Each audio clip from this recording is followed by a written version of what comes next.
Hello, this is Jason and welcome to the Squared Away Workshop. Today's video will be about the heartbeat of my shop, the workbench. It's got a lot of features that I really like. It's kind of evolved into what it is today, so stick around. I hope you enjoy.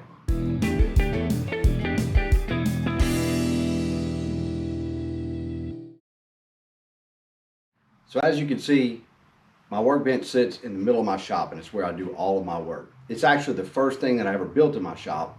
I built my shop about 4 years ago, and I'll show you a quick picture of the original design.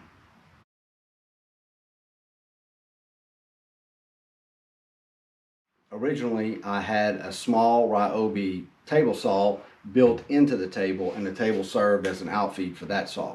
It worked okay, but as I did more and more work, I actually burned up 2 of those saws, I think 2 or 3, and I moved up to a portable rigid table saw, which worked pretty good, but I got tired of dealing with the fence, so I upgraded to the saw that I have now, which I'll go over in a few minutes. It has electrical outlets all the way around on 4 corners. You can plug into one location and you have power all around the table.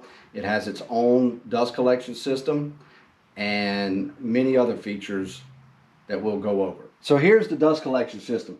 The reason why everything is run through the table is the first dust collection system that I designed was my shop vac. I had some hoses running all under the table to a couple of locations, and I eventually moved up to a bigger shop vac that I had mounted in the table, and I had some two-way switches that I could turn it on and off. But my good friend Kevin ended up giving me a Harbor Freight 2 horsepower dust collector, so I had to upgrade everything to the 4-inch pipe. So I've got everything running through here. I've got my blast gates for each station, and it's all connected to the table with these mag ports, which I really love, but I did that so that I can take it off and move the hose out of the way if I wanted to do some work in this area. The dust collection is powered by a standard Harbor Freight 2 horsepower. I didn't go with the 2-stage yet. I'm really not sure how long I'm going to stay in this shop, so I didn't want to go through the trouble of doing a 2-stage. I'll probably do it in my next shop. But I did upgrade to a canister filter, which works a lot better than those bag filters. I found that over time the bag filters ended up creating more dust than it was actually collecting in the shop. The dust collection is not perfect, but no dust collection really is. I'm sure if I spent thousands of dollars it would collect a lot more, but any dust collection is better than nothing. So I keep this remote on this little lanyard here when I'm working in the shop, and this is how I turn the dust collector on. They're really cheap. You can get them from Home Depot. They're made for Christmas lights or whatever, but they work really well with the dust collector. I've used them for a few other things. So you just turn it on.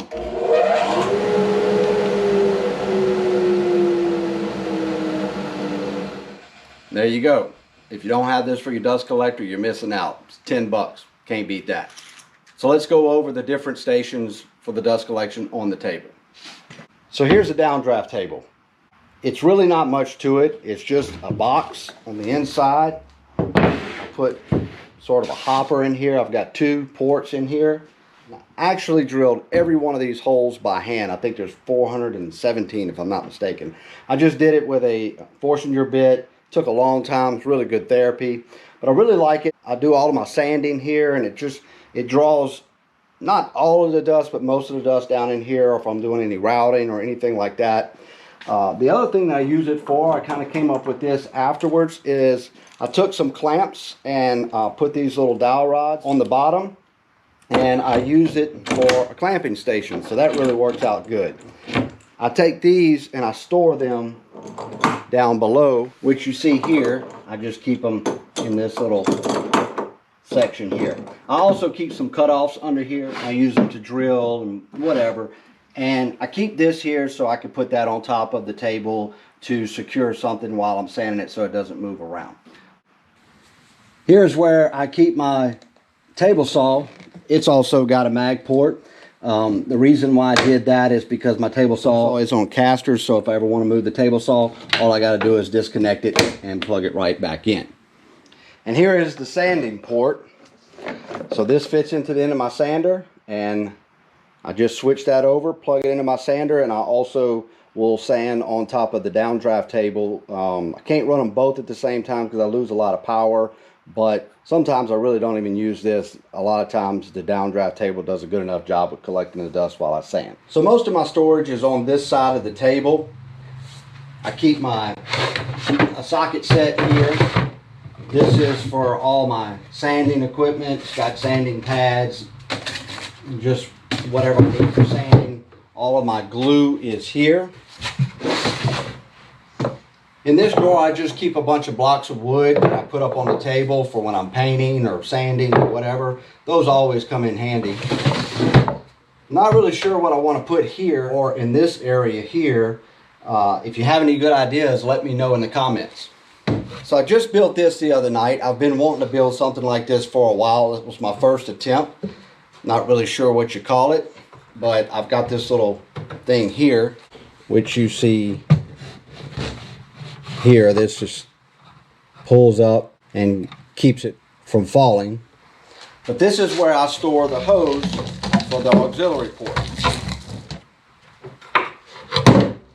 So now it's all stored away. I used to just keep it in a cardboard box under the table, and I got tired of looking at that cardboard box, so I just built this the other night. The table is on casters so I can move it around. I'm not sure if you could see this, but this caster is probably about a good ½ inch off the ground, which shows you how unlevel my shop is. I got these levelers from Amazon, so I leveled the table up and set it to where it stays level. So now I can't move it around. It's good and sturdy. But if I do want to move it around, all I do is lift this up a little bit, pull these up, drop it down to the casters, move it where I need to, and then when I set it back in place, I'll use this jig to put there, and I've got one on each corner.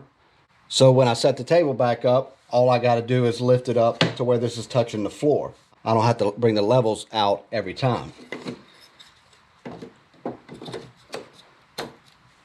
Here's a little tip. If you've got these kind of clamps, you can use these.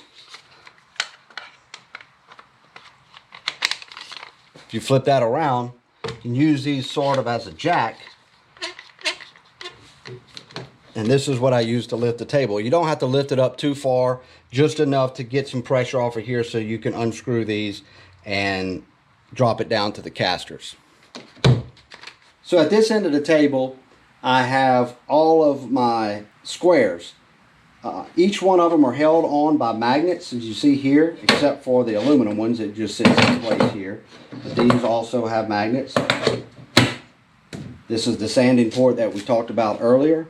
I used to have a pegboard over here, but I kept knocking everything off and it just became a hassle. So I decided to do this, and it's a little bit cleaner. I really like the way it came out. You'll also see that I have a mechanical pencil here.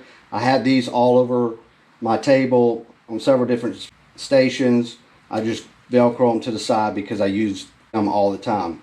Also, here's one of the plugs that we talked about earlier. So as I said before, the table serves as an outfeed table for my table saw. I did upgrade a couple of months ago to this Shop Fox 1837. The reason why I picked this one is it got a lot of good reviews. I was looking at getting maybe a Delta or a Rigid. I'm probably not quite advanced enough for this table, but one of the things that I saw about the Delta or the Rigids is sometimes they'll have a little bit of dip in the table. This one got the best review for the price range that I was in. It also has a hopper in the bottom here that serves as a dust collector. I did put this little magnet piece in here just to seal off, make it a little bit better for the dust collection. And the other thing that I liked about it is it has the casters on it already. It's not something that you had to add as a second option. I added this section here just to give me a little bit more workspace, and then I also built this cabinet to hold all of the tools and the things that I need for my table saw. So let's go over that cabinet real quick. So inside of this cabinet, I have all of the tools that I need for my table saw here. Also use magnets to hold some of these tools in place. As you see here, got my extra blades, my extra covers, just whatever I'm going to need for the table saw. In this drawer is all the pushes. So when I'm working, it's right here next to the table. makes it really easy access. And then in this side, I've got my sled saw that I use all the time. Most of the time it sits up on the table, but this is where it stores away. This cabinet is also on casters, so if I need to move the table out of the way, the caster can go with it. If you see my other video, which I'll try to put the link below, on the MagnaCart, this cabinet was actually the first MagnaCart that I made. So you just pull it out here.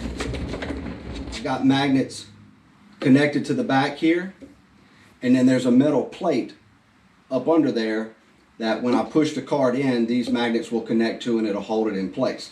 I also have some additional storage for my bandsaw blades and the guides for my bandsaw and my table sander, which are on the MagnaCart. But when I put this back, it ends up on the other side of my table, which is where I use both of those tools. So let me slide it in place and show you how it works.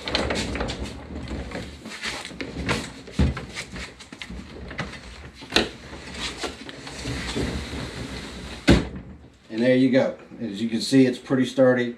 It doesn't move and holds it just enough so when I pull these out, it won't pull out. And here's another pencil. On this corner is my squaring station. I use this a lot when I'm squaring up small pieces of furniture or picture frames or whatever.